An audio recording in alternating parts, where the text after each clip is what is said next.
यशस्वी झाले. 45 वर्षे टिकून राहिले आणि यापुढेही असेच राहील. इवलेसे रोप लाविले द्वारी त्याचा वेणू गेला गगनावर.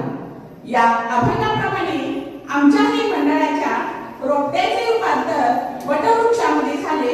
ही श्री पंत या वर्षाच्या 11 जून 2025 रोजी या मंडळाला 45 वर्षे पूर्ण झाली.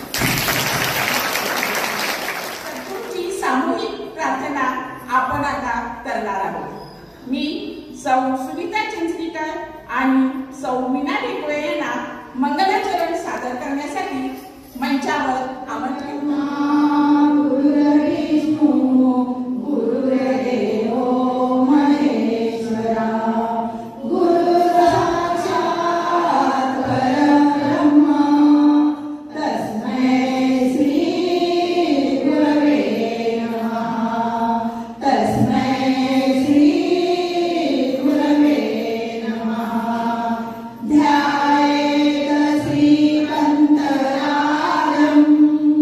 गुरु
हे सद्गुण होते.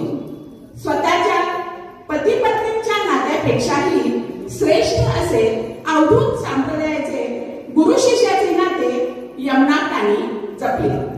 अशा बहुरूपी लक्ष्मी स्वरूप शक्ती स्वरूप परमपूज्य सौ यमुनाकांना मी प्रेमपूर्वक अभिवादन करते.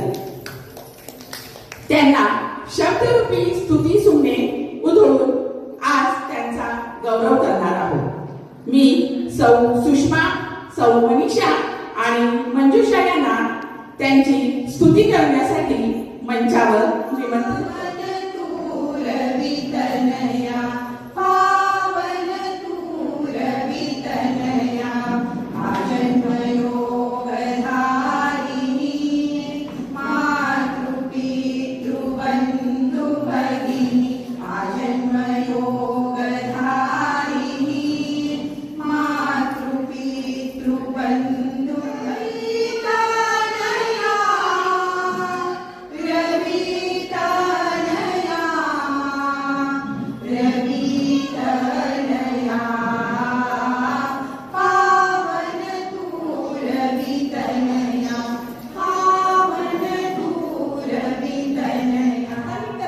आवश्यक असते.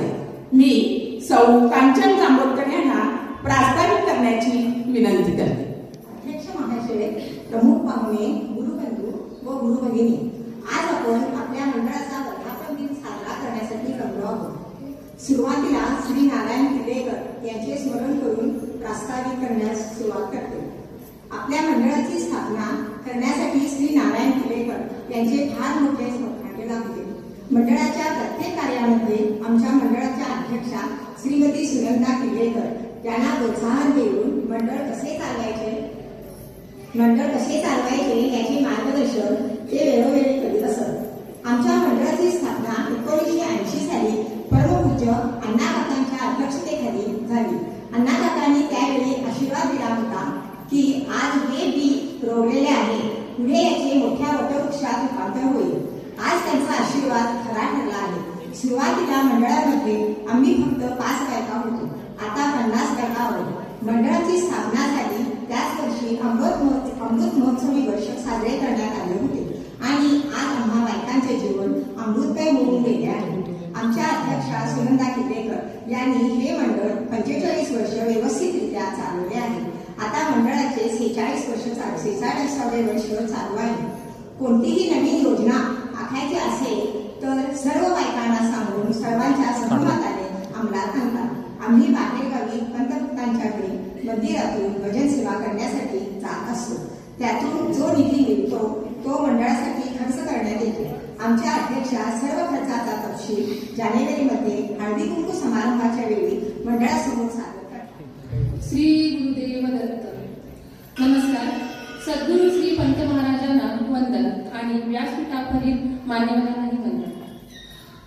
आज आपण अतिशय आनंदात व उत्साहात सौ यमुनाका भजनी मंडळाचा 46वा वर्धापन दिन अगदी दिमाखात साजरा करत आहोत. आणि या कार्यक्रमासाठी आपल्याला प्रमुख पाहुणे म्हणून वैद्य रुपेश साळुंखे हे सन्माननीय प्रमुख पाहुणे म्हणून लाभले आणि त्यांचा मी थोडक्यात परिचय करून देण्याचा प्रयत्न करते. वैद्य रुपेश साळुंखे हे आयुर्वेदामध्ये MD आहेत.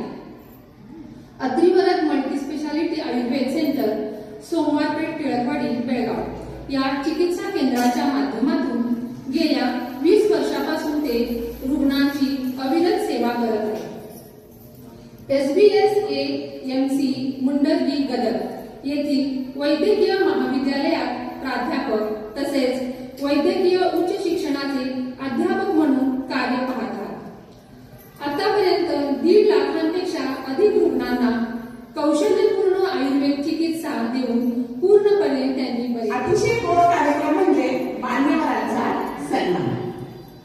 आज आपल्याला प्रमुख पाहुणे म्हणून लाभलेले डॉक्टर रुपेश साळुंखे हे पंतभक्त आहेत. हा दुग्ध शर्करा योग आपल्यातीलच डॉक्टर रुपेश साळुंखे यांचा सन्मान करण्यासाठी मी श्रीयुत भारतभूषण सायनाकर यांना विनंती करते की त्यांनी आपल्या शुभ हस्ते पाहुण्यांचा सन्मान करा.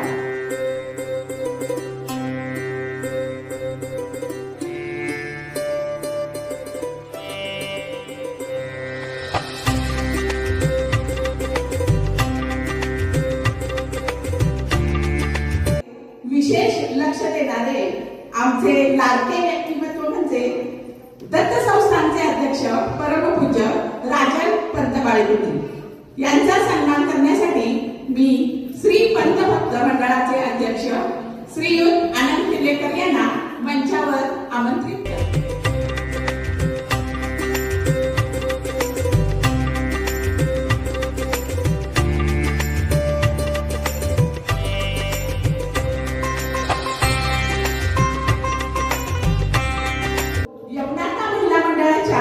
फाउंडर आहे तुमच्या आमच्या सर्वांच्या लाडक्या सौ आणि ज्येष्ठ सौ सुनंदा नारायण किल्लेकर यांच्या कामाची दखल पेठारी येथील श्री पंत भक्त मंडळाच्या अध्यक्षांनी घेतली. गुरुवर्य सुभानराव राणे सन्मान पुरस्कार सौ सुनंदा किल्लेकर यांना बहाल केला. हा आमच्या महिला मंडळाच्या शीर्षेखात पोचलेला मानाचा तुरा. याचा आम्हा सर्व पंत महिलांना सार्थक अभिमान आहे.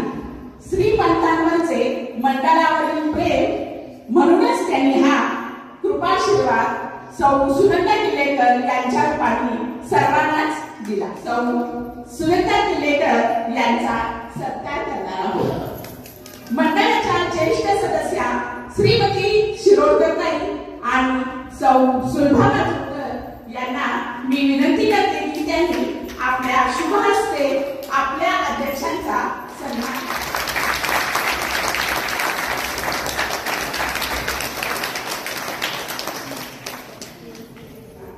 आता सौ कांचन जांभोळकर यांचा सत्कार श्रीमती अरुणा शिंदे या करतात.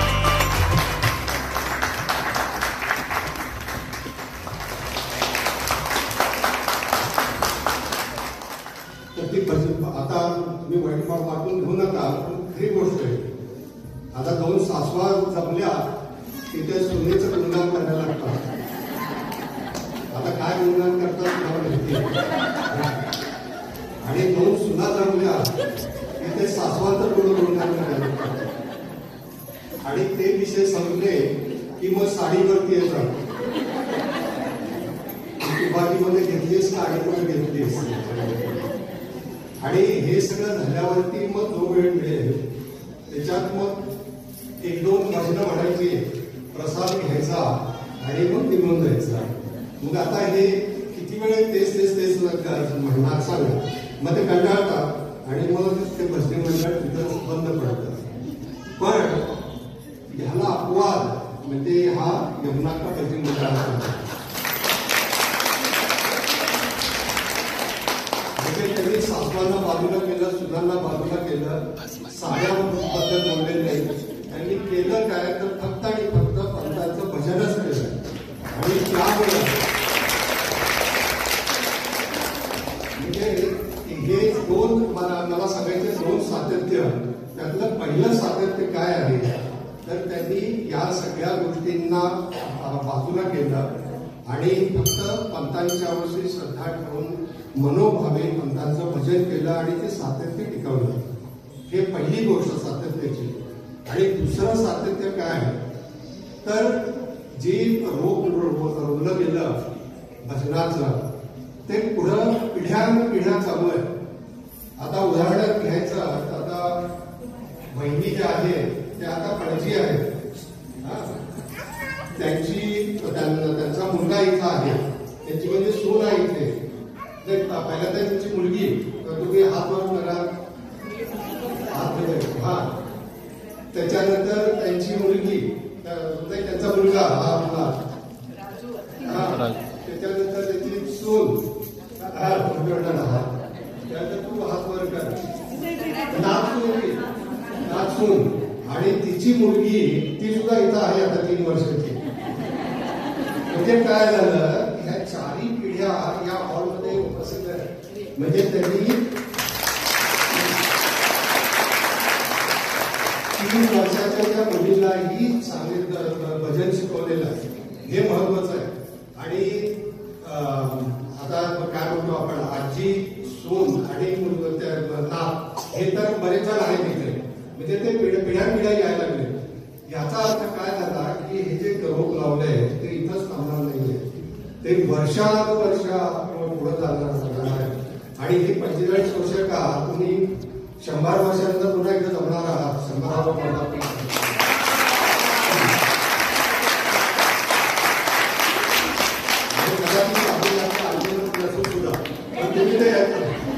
मात्र बागेच्या असणार आहात. त्याची 3 वर्षाची मुलगी उभारून भाकरी करत असेल असंही होईल. तर हा म्हणजे चांगलाच उद्देश आहे. हा जे सातत्य आहे ते तुम्ही टिकवलं. आणि ती सगळ्यात महत्वाची गोष्ट म्हणजे पंत आणि यमुनाकांचे अखंड आशीर्वाद तुमच्यावरती आहे आणि त्यामुळे हे असं व्यवस्थित चालू आहे. आणि जसं सुरुवातीला नुसतं भजनावरती तुम्ही केंद्रित केलेलं होतं, पण हळूहळू त्याच्यात बाकीच्या गोष्टी सुद्धा ऍड झाल्या. म्हणजे काय झालं की तुम्ही पोथी वाचनाचे कार्यक्रम घ्यायला लागला. इथं बसून 3 दिवसाचा 6 दिवसाचा सप्ताह चालू केला. त्याच्यानंतर पायी दिंडी तुम्ही न्यायला चालू केली. इथून बेळगावपर्यंत तुम्ही बाळेकुंदपर्यंत तुम्ही पायी दिंडी न्यायचा, ते चालू केलं. आणि अलीकडे तर तुम्ही श्री क्षेत्र सेवा सुद्धा चालू केली. ज्ञानसंपत सेवा किंवा इतर जी काही सेवा तिथं सांगितली जाते ती सेवा सुद्धा तुम्ही चालू केली. म्हणजे याच्यात ह्या गोष्टी सुद्धा त्याच्यात ऍड होत गेल्या आणि अतिशय चांगल्या प्रकारे तुमचं हे भजनी मंडळ कार्यरत होत आहे. आणि ह्याची सुरुवात जी आहे ह्याच्या आधी सुद्धा सांगितलं, अण्णाच काका आणि आईंनी सुरुवातीला आशीर्वाद दिला 45 वर्षापूर्वी आणि त्या आशीर्वादाच्या जोरावरती तुम्ही हे पुढे चालू ठेवलं. आणि त्याच्यानंतर सगळ्यात महत्वाचा वाटा हा जो सांगितला गेला ते किल्लेकर वहिनींचा आहे. म्हणजे त्या जेवढं उभ्या राहिल्या आणि सुरुवातीला तर फक्त 5 महिला होत्या त्या भजनी मंडळात, पण हळूहळू त्यांनी जो एक काकुंदरी हेही होते तर त्यांनाही आपण विसरून चालणार नाही. त्यांचाही अतिशय चांगला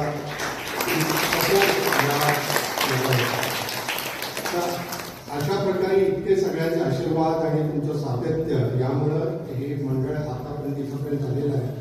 आणि मला नक्की वाटतं की हे 100 वर्ष सुद्धा ते नक्कीच पूर्ण करेल. आणि श्रींचे मी तुम्हा सर्वांना अखंड प्रेमाचा आशीर्वाद देतो, या मंडळाला आशीर्वाद देतो आणि हे असंच तुम्ही चालू ठेवा. आणि दत्तसंस्थांचे आणि श्री घराण्याचे सुद्धा तुम्हाला ज्या ज्या वेळेला तुम्हाला सपोर्ट हवा आहे त्यावेळेला आम्ही नक्की देऊ. श्री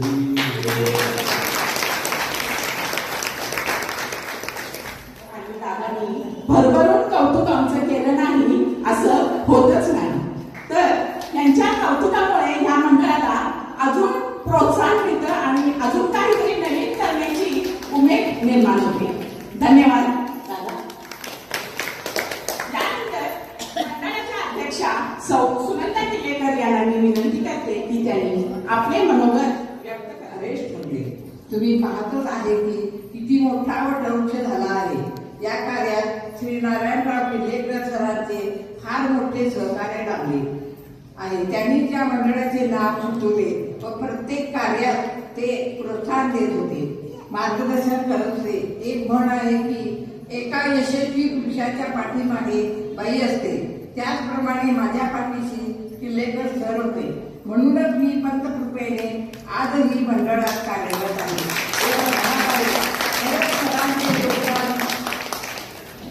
खरंच सरांचे योगदान या मंडळासाठी अवर्णनीय आहे. आज या मंडळाला 45 वर्षे पूर्ण होऊन 46 वर्षात पदार्पण होत आहे. मंडळाची स्थापना झाली व माझे जाणे येणे पंतवाड्यात सुरू झाले. अण्णा काकांचा सहवास लागला. नितीन पंतभक्ती आणखी एक नवीन उपक्रम सध्या केला आहे. दर आठवड्याला 6 महिला पंत बाळेकुंडे येथे विविध सेवेसाठी हजर असतात. आज आम्ही 50 ते 60 महिला एकजुटीने कार्यरत आहोत आणि असेच कार्य करणार आहोत. श्री पंतांच्या आशीर्वादाने या सर्व महिला मंडळ प्रत्येक कार्यक्रमाला तन मन धन समर्पित करून सहकार्य करत असतात. धन्यवाद. पण हा 46 वर्षाचा कालावधी पार करताना माझ्या सख्यांची प्रकर्षाने जाणीव होती.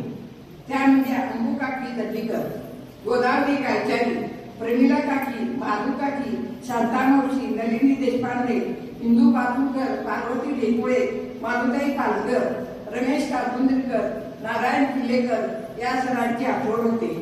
एक राज्य त्यांची मी ऋणी आहे. श्री अक्षरशः मंडळ सुरू होताना ज्या बायका सुनंदाताईंना त्यांच्यानी साथ दिली त्यांची प्रकर्षाने आठवण त्यांना आज होत आहे. यामध्ये मंडळाचं यश लपलेलं आहे असं मला वाटतं. यानंतर श्री पंतभक्त मंडळाचे अध्यक्ष श्री आनंद किल्लेकर यांना मी विनंती करते की त्यांनी आपले विचार व्यक्त करावे. गुरुदेव दत्त.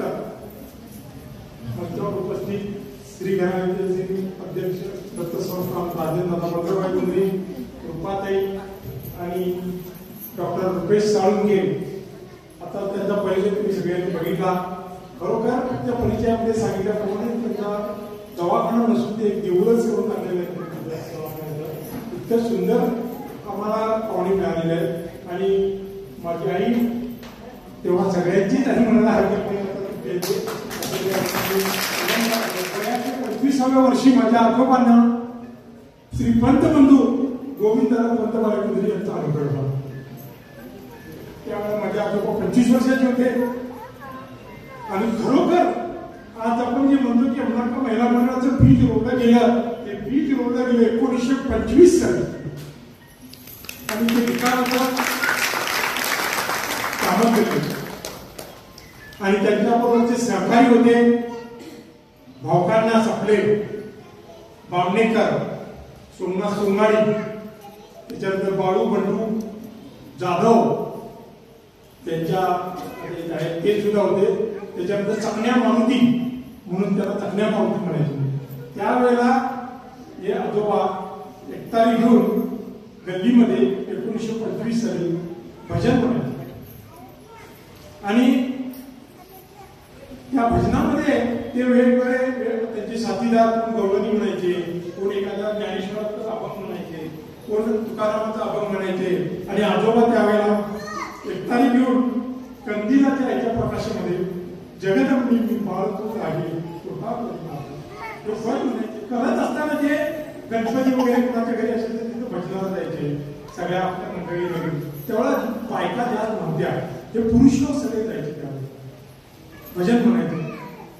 आणि हीच गंगा पुढे वाहत वाहत 1978ला यमुनाला भरती पुढे प्रवाहित. पुढच्या पिढीने सुद्धा असा संपर्क पुढे लावायचा आहे. आणि मंडळात ज्या प्रकारे आपण वाढवायचं आहे त्याप्रमाणे आपण वाढवत पुढे जायचं आहे. तेव्हा एवढं बोलतो आणि माझं संपवतो. श्री गुरुदेव. आपल्या कार्यक्रमाचे प्रमुख पाहुणे डॉक्टर रुपेश साळुंके यांना मी विनंती करते की त्यांनी आपले मौलिक विचार तिथे मांडले. पंतभक्त स्वरूपात असलेले बहीण गुरुबंधू किंवा गुरु भगिनींना माझं सगळं आदर्शी बोलायला लागणारच आहे. कारण त्या आदर्शी थोडक्यात किंवा आपण आपल्यासमोर 2 ऑप्शन आहेत. एक तर तुमच्याशी संभाषण साधून तुमच्या वेगवेगळ्या शंका असतील, आपले आजार असतात, त्याच्याविषयी आपण आरोग्याच्या माध्यमातून कसे बरे करू शकतो. की बऱ्याच जणांना काय असतं वेगवेगळ्या आजारांनुसार किंवा एकंदर घरामध्ये चालत असलेल्या संस्कारांमुळे आरोग्याची जी प्रचलित शास्त्राशी अतिशय जवळीक असते. प्रत्येक घरामध्ये मधुमेहाचा पेशंट असतो आणि नकळत ते आयुर्वेदिक औषध घेत असतात. पण आयुर्वेदामध्ये फार प्रभावी औषध असतात, प्रभावी उपचार असतात. आयुर्वेदामध्ये सुद्धा आपण खूप चांगल्या पद्धतीने या सगळ्या रोगांपासून स्वतःचं चांगलं संरक्षण करू शकतो. आणि ते संरक्षण करत असताना तुमच्या मनात कुठल्या शंका असल्या शंकाचं समाधान आपण शेवटचे 5-6 मिनिटांमध्ये सांगूयात. पण त्याच्या अगोदर सध्या पावसाळा आहे. आता पावसाळ्याने सगळ्यांना कंटाळा येतो. ते पावसाळी वातावरण, ते ढगाळ वातावरण, तो दूषित हवा. पण मी तुम्हाला खरं सांगू का की प्रकृती आणि पुरुष या दोघांचा एक खेळ आहे. ही सृष्टीमध्ये प्रकृती आणि पुरुषांचा खेळ आहे. जी प्रकृती असते तेव्हा तुम्ही कशा सगळ्या व्यवस्थित नटून आलेले आहात तशी प्रकृती दर एक 3-4 महिन्यांतर नटत असते. आणि तिचं जे नटणं आहे ना त्या नटण्याला आपण ऋतू म्हणतो. वर्षा, शरद, हेमंत, शिशिर, वसंत आणि ग्रीष्म असे वेगवेगळे ऋतू असतात. बघा पावसाळ्यामध्ये अतिशय ढगाळ हवा, सुंदर वातावरण असतं. त्या वातावरणात तुम्ही कंटाळा करता कामा नये. ते संपलं की मग परत धुक्याचं वातावरण चालू होतं, थंडी पडायला लागते. तर ती प्रकृती नटत असते.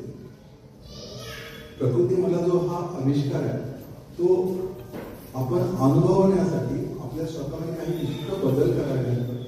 आणि ते बदल आपण जर आपल्या खाण्यापिण्यात व्यवस्थित ठेवले तर मग नक्कीच वेगवेगळ्या प्रकृतीमध्ये उत्पन्न होणारे जे आजार असतात त्या आजारांपासून तुम्ही स्वतःला सावरू शकता. तर आता तुम्ही सगळे भूगोल शिकलेले असाल, तुम्हाला माहिती आहे की पृथ्वी स्वतःवरती फिरत असते. आणि स्वतःवरती फिरायला किती वेळ लागतो? किती वेळ लागतो माहिती आहे तुम्हाला? 24 hours. बरोबर. 24 तास लागतात. तुम्ही ती परीक्षा घेत नाही. आपण थोडीशी आपण उजळणी करूया, माहिती पाहिजे प्रत्येकाला. आणि ती स्वतःवरती फिरता फिरता सूर्यावरती फिरत असते. सूर्यावरती ज्याला एक प्रदक्षिणा पूर्ण होतं त्याला सौरवर्ष म्हणतात. आणि ते आपण 364 365 दिवसांचं असतं.